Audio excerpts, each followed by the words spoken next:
Stephen tWitch boss's widow Allison Holker discovered his drug addiction in very scary moment before funeral. After boss's death in 2022, Holker, whose new memoir details her own difficult childhood and healing journey, learned her husband was struggling with painful demons.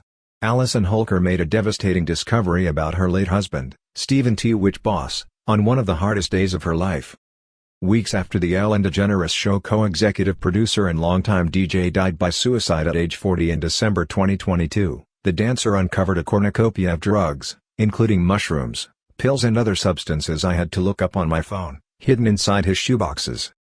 I was with one of my really dear friends, and we were cleaning out the closet and picking out an outfit for him for the funeral, Holker, 36, recalls in an exclusive interview with People for its latest cover story, on Newsstands Friday. It was a really triggering moment for me because there were a lot of things I discovered in our closet that I did not know existed. It was very alarming to me to learn that there was so much happening that I had no clue about, she continues. It was a really scary moment in my life to figure that out, but it also helped me process that he was going through so much and he was hiding so much, and there must have been a lot of shame in that.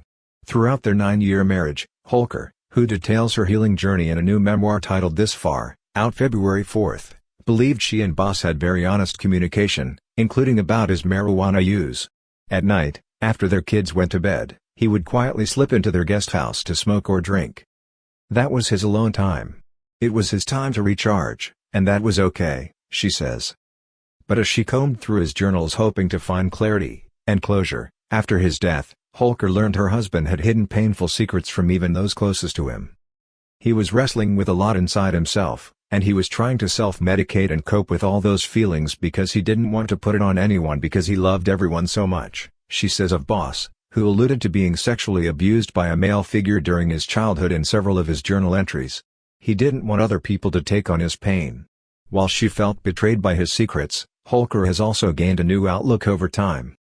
Reading Stephen's journals, and even going back into the books he had read and the things that he was highlighting and lining, really gave me a better perspective of where he was in life and the type of things he was struggling with, she says.